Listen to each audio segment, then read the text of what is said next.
Tinapay mula sa langit.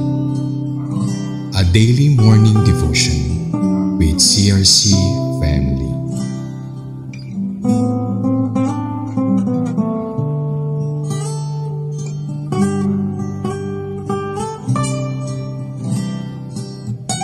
Isang mapagpalang umaga sa lahat. Ako po si Sister Mirna Credo ng CRC Dasma Daughter Church. Samahan niyo po kami sa programang Tinapay Mula sa Langit, ang pang-araw-araw nating devotion sa salita ng Diyos. Bago po tayo magsimula, samahan niyo po ako sa maikling panalangin. Panginoong Diyos, pinupuri, dinadakila at pinasasalamatan po namin kayo at sa inyong walang hanggang pagmamahal sa amin. Itinataas ko po ang programang ito kasama ang banal na espiritu na kami ay iyong pangunahan at gabayan. At pagkalooban niyo po ako ng knowledge at wisdom para maililiver ko po ng tama ang inyong mensahe sa araw na ito. At buksan niyo rin po ang mga puso, isip ng mga makikinig upang maunawaan nila ang iyong mga salita upang maging gabay nila sa kanilang buhay. Marami po salamat. Ito po ang aming samot dalangin sa pangalan ni Jesus. Amen. Ang title po ng aking devotion sa umagang ito ay ang The Eastern Lands Are Deeded. Matatagpuan po ito sa Joshua 12 verse 6 hango sa Ang Bible Pinoy Version. Tinalo ni Moises na servant ni Lord at ng mga Israelites ang dalawang haring ito.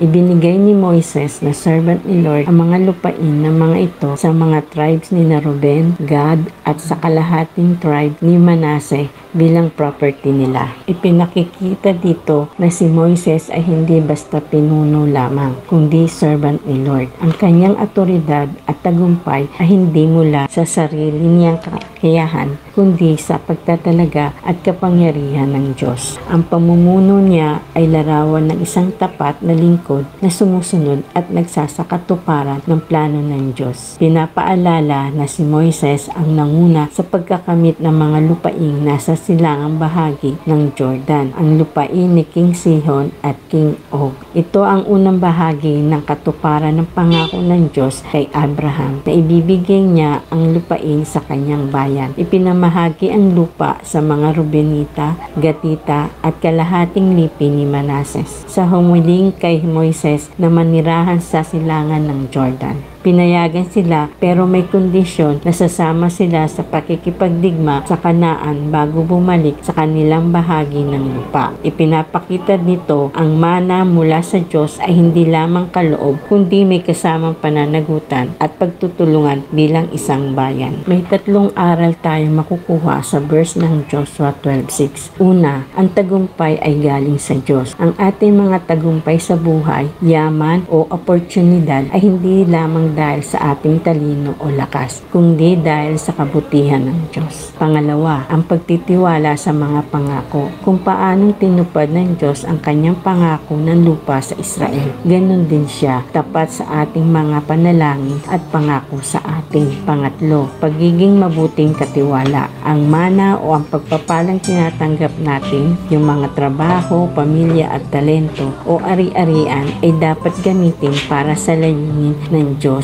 hindi lang para sa sarili. Sa huli, tandaan po natin ang Joshua 12 ay ang pagpapaalala na ang tagumpay ng bayan ng Diyos ay dahil sa kanyang pamumuno at biyaya at ang mga pagpapala ay pinagkakalob upang ipamuhay ng may pananagutan at pananampalataya at pagtutulungan. Maraming salamat po. Tayo po ay manalangin. Panginoon, salamat po sa iyong mga salita na aming narinig. Nawa po ay maipamuhay namin ito, lalo na ang mga aral na nabanggit na anumang meron kami ay galing sa iyo at dahil sa iyong kabutihan, Panginoon. At buong puso kami nagtitiwala sa mga pangako mo at ang lahat ng meron kami, nawa ay maggamit namin ito ng ayon sa iyong layunin. At maraming salamat sa lahat ng blessing na natatamo namin sa araw-araw ng aming buhay. Maraming salamat in Jesus' name. Amen. Salamat po sa mga nakibahagi sa atin sa programang Tinapay Mula sa Langit.